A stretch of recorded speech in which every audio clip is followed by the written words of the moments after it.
మునిగణములు శ్రీమన్నారాయణు స్తుతించుచు భార్యతో పాటు శ్రీమన్నారాయణుని పాదములపై పడి నమస్కరించెను.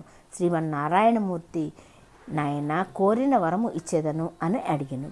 అప్పుడు సత్యజిత్తు స్వామి, ఇంద్రాదులకు పూర్వం వలనే సంచరించు శక్తినిమ్ము, వారిపై దయ ఉంచము, తరువాత నాకును నా భార్యకును నీ సాన్నిధ్యమును అనుగ్రహింపము అని కోరాడు.